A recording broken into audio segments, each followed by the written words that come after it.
টেঙা আমৰ পুলি এটা ৰুওঁতে টেঙা আমৰ পুলি ৰুইছে আপুনি এতিয়া ইয়াত পকা আম মিঠা আম কঁঠাল কি কয় মধুৰি তাত বা বিচাৰি পেলাই পাব জানো পুলিটো টেঙা আমৰ পুলিহে কিন্তু দিবই যি ফল দিব লাগে ৰস দিব লাগে হয় নহয় সেইকাৰণে খাব সেইকাৰণে প্ৰহ্লাদে ক'লে সিদ্ধান্ত দিলে গুৰুজনাৰ সম্পদখিনি আমি আমাৰ জীৱনৰ জীৱনদায়িনী মন্ত্ৰ হিচাপে গ্ৰহণ কৰিব নোৱাৰিম যাৰ কাৰণে আমাৰ এটা নামঘৰ সমাজ এতিয়া 3খন 4খন গুৰুজনে এক কৰিছে নহয় বিৰাট কছাৰী খাচী গাৰু মিৰি জগন কংস গোৱাল অসম মুলুক ধুবা তৰুক ভুৱাচক চান্দাল আনু নানা কৃষ্ণ ভাগৱত সংগত গুৰুজনেতো জাতপাত বিচাৰ কৰা নাছিল এতিয়া আমাৰ মাজত কিয় পৰা জাতপাত আহে আমুক উচ্চ জাতৰ কোনোবা নিম্ন জাতৰ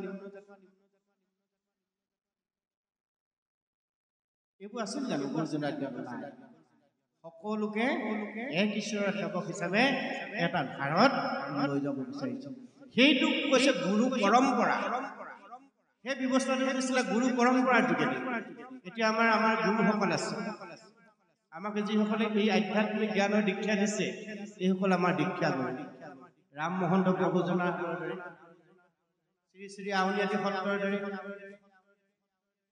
নহয়নে বাৰু বিভিন্ন সত্ৰ অনুষ্ঠানবিলাকৰ যোগেদি আমাক আধ্যাত্মিক জগতখনৰ দিশ নিৰ্ণয় কৰাই দিছে কিন্তু এটা কথা মনত ৰাখিব লাগিব প্ৰত্যেকেই গুৰুসকলেই আৰু শিষ্যসকল উভয়ৰে এটা কথা কিন্তু খুব ধ্যান দিব লাগিব যে আমি যিটো ৰাস্তা শিষ্যসকলক দেখুৱাইছো সেই ৰাস্তাটো প্ৰকৃততে গুৰু ধৰ্মৰ আদৰ্শৰ পন্থী হয়নে নহয়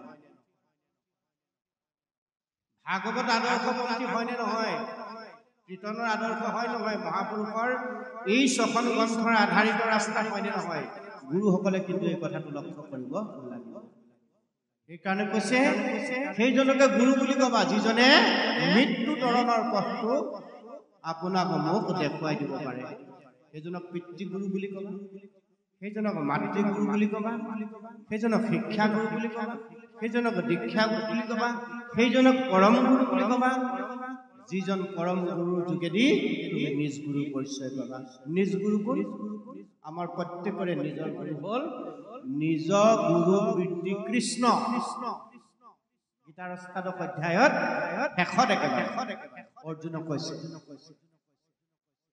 ধৰ্ম অৰ্থ কাম মোক্ষ সবাহাৰ মূল স্বৰূপত গুৰু মই মূৰলৈ পাব স্বৰূপ মানে নিজ আত্মা ঈশ্বৰ আমাৰ দেহত থকাৰ কাৰণে কৃষ্ণ থকাৰ কাৰণে আপুনি মই চৈতন্য হৈ আছো সেই কৃষ্ণই আপোনাৰ মোক উদ্ধাৰ কৰি নিবৰ কাৰণেহে আত্মা আহি জীৱাত্মাৰ লগত এই দেহৰূপী গৃহটোত সোমাই সেই আত্মা ঈশ্বৰে ভাল পোৱা কৰ্মখিনি কৰিব লাগিব আমি আত্মা ঈশ্বৰে খাই ভাল পোৱা খাদ্য খাবৰ কাৰণে আমি যত্ন কৰিব লাগিব আত্মা ঈশ্বৰে শুনিলে যিবোৰ শুনিলে ভাল পায় সেইবোৰ শুনিবৰ কাৰণে কাণকেইখন আমি আগবঢ়াই দিব লাগিব আত্মা ঈশ্বৰে যি ক'লে ভাল পায় তাক ক'বৰ কাৰণে আমি যত্ন কৰিব ই হ'ল ভাগৱত ধৰ্ম ইয়াৰ ব্যতিৰেকে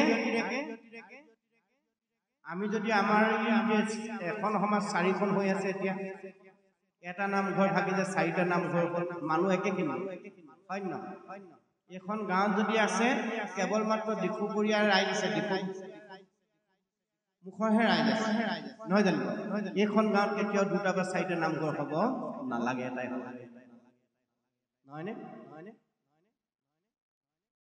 জন্মান্তৰে এটাই থাকিব লাগিব আমাৰ মতৰ পাৰ্থক্য থাকিব পাৰে কিন্তু মনৰ পাৰ্থক্য থাকিলে কাৰোবাৰ মতৰ পাৰ্থক্য থকাটো স্বাভাৱিক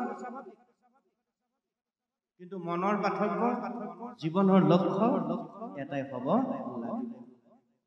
এই গাঁওখনত থকা আমি ইজনে সিজনক হাতত হাত ধৰি আগবঢ়াই লৈ যাব লাগিব ইজনৰ দুখত আমি দুখী হ'ব লাগিব ইজনৰ সুখত আমি সুখী হ'ব লাগিব এই মানসিকতাটো কিন্তু আমাৰ মনত লাগিব সেইকাৰণে মনৰ সঠিকটো আমাৰ হ'ব লাগিব ইয়াৰ এটি লোৱা হানি হোৱাৰ মানে আমাৰ নিজৰ হানি ইয়াৰ এটি লোৱাৰ উন্নতি হোৱা মানে আমাৰ সকলোৰে উন্নতি হোৱা এই যিটো মানসিকতা এইটো আমাৰ লাগিব আৰু এইটো যদি আমাৰ সঠিক হৈ থাকিব লগা হয়, ইয়াক যদি আমি সঠিকভাৱে ৰাখিবৰ কাৰণে যত্ন কৰোঁ, তেতিয়াহ'লে আমি কুমাৰ কালতেই ভাগৱত ধৰ্মৰ আশ্ৰয় হ'ব লাগিব। সিদ্ধান্ত দিলে এৰা শিশু হ'ব আনন্দত কৰ্ম, কুমাৰ কাল কৰি ভাগৱত ধৰ্ম। ভাগৱত ধৰ্ম কুমাৰ কালত গ্ৰহণ কৰিলে কি হ'ব?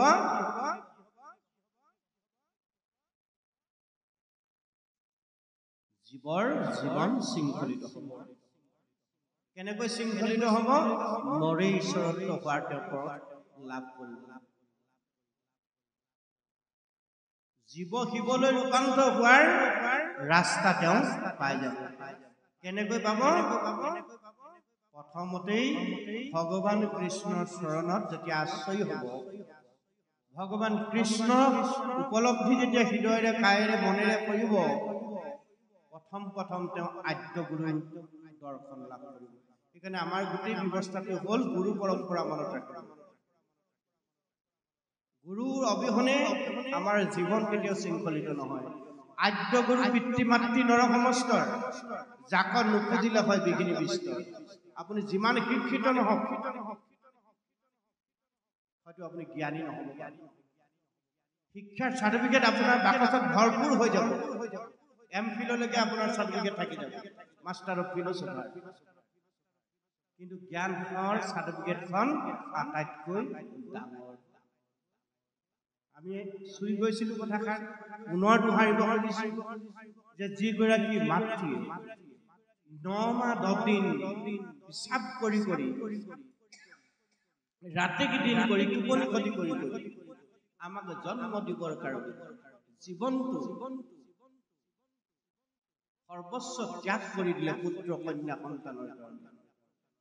যি পিতৃয়ে অকণো গাত আঁচু নপৰাকৈ তুলি তালি মানুহ হোৱাৰ ক্ষেত্ৰত আমাক এই সৃষ্টিখনৰ সকলো ৰহস্য উপলব্ধি কৰিব পৰাকৈ প্ৰকৃত মানুহ কৰি দিলে, সেই পিতৃ মাতৃক যি পুত্ৰ কন্যা অৱজ্ঞা কৰিব মনত ৰাখিব। ভাগৱতৰ প্ৰথম উপদেশ পঞ্চম স্কন্ধ ভাগৱত ঋষভ চৰিত আমাৰ যুৱ বন্ধুসকলে বিশেষভাৱে পঢ়িব। পাঠ্যপুথি অধ্যয়ন কৰাৰ দৰে তাত 25টা জীৱনৰ উপায় দিছে। প্ৰথম উপদেশ, জন্ম দিয়া পিতৃ মাতৃক সাক্ষাৎ নাৰায়ণ বুলি ভাবিব লাগিব নিশ্চিত। চতুৰ্ভুজ ৰূপী বৈকুণ্ঠপতি ভগৱন্ত আপোনাৰ মোৰ সন্মুখলৈ চতুৰ্ভুজ ৰূপ লৈ নাৰায়ণ ইয়ালৈ নামি নাহে। আপোনাৰ মোৰ নাৰায়ণ হ'ব সাক্ষাৎ জন্মদাতা পিতা মাতা। আদ্য গুৰু পিতৃ মাতৃ নৰ সমস্তৰ, তাক নুপুজিলে হয় বিঘিনি বিস্তৰ। জীৱিত কালত পিতৃক মাতৃক ভাবিবা নাৰায়ণ বুলি, এ দেহাতে জিলে পিতৃক মাতৃক ভজিবা মুকুন্দ বুলি। আমি ভজোনে নভজো? আমি বহুতে ক'ব নোৱাৰে ভজি থাকো। জীয়াই থাকোতে পিতৃ মাতৃৰ চৰণ সেৱাভাগ কৰিহে আমি ক'ৰবালৈ ওলাই যাওঁ। বহু ঘৰখনত সেই পৰিৱেশটো আছে।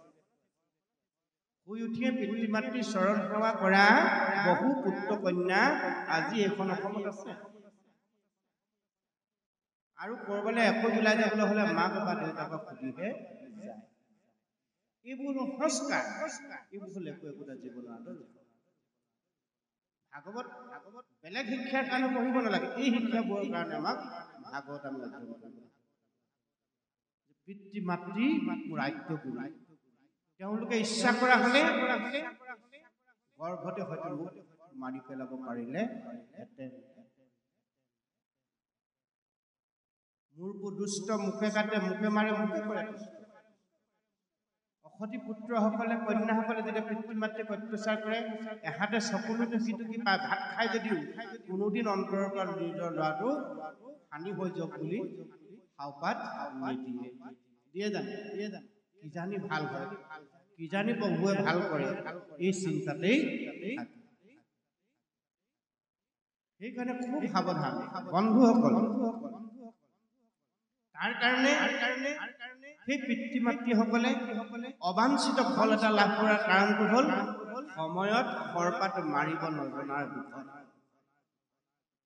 বহু পিতৃ মাতৃয়ে অবাঞ্ছিত ফলটো যে পালে সময়ত শৰপাত সঠিক জেগাত মাৰিব নোৱাৰাৰ দুখত তাৰ ফলটো এতিয়া আমি ভোগ কৰিছোঁ। আমি সেইকাৰণে কৈছোঁ টেঙা আমৰ পুলি এটা ৰুওঁতে টেঙা আমৰ পুলি ৰুইছে।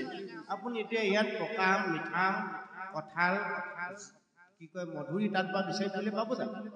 পুলিটো টেঙা আমৰ পুলিহে, সিটো দিবই যি ফল দিব লাগে, ৰস দিব লাগে, হয় নহয়? সেইকাৰণে খাব। সেইকাৰণে প্ৰহ্লাদে ক'লে সিদ্ধান্ত দিলে শিশু হ'ব এৰা আনক যত কৰ্ম বাৰু পাছত কৰিবা। তুমি কি হবাগে, কেনেকে যাবা ৰাস্তাত, সেইটো পাছত চিন্তা কৰিবা। প্ৰথম তুমি ঈশ্বৰৰ সেৱক হ'বলৈ যত্ন কৰা, পিতৃ মাতৃৰ শ্ৰদ্ধাৰ পাত্ৰ হ'বলৈ যত্ন কৰা, গুৰুজনৰ শ্ৰদ্ধাৰ পাত্ৰ হ'বলৈ যত্ন কৰা, আৰু ঈশ্বৰৰ বল্লভ হ'বলৈ যত্ন কৰাচোন। ঈশ্বৰে তোমাৰ মোৰ দায়িত্বটো লৈ লাগিব, কাৰণ দেহাটো ঈশ্বৰে মোৰ আপোনাক মোকহে দিছে, নহয় জানো? ঈশ্বৰেহে দিয়া, নহ'লেতো আমি ইচ্ছা কৰি মানুহ হ'ব পৰা নাই। ঈশ্বৰে পঠিওৱাৰ কাৰণে ঈশ্বৰৰ চৰণত আমি বিক্ৰী হৈ দিব লাগে, মাত্ৰ ঈশ্বৰৰ চৰণত নিজক সমৰ্পণ কৰি দিব লাগে। ঈশ্বৰে আমাক চলাই লৈ যাব। ঈশ্বৰে কেনেকে চলাব? আমি পুনৰ কৈছোঁ, ঈশ্বৰ চকু যোগে নাহে। ঈশ্বৰে আমাক 4টা বস্তু দিছে, মনত ৰাখিব, ইটোৰ পৰা নাই কথাখিনি জানিব।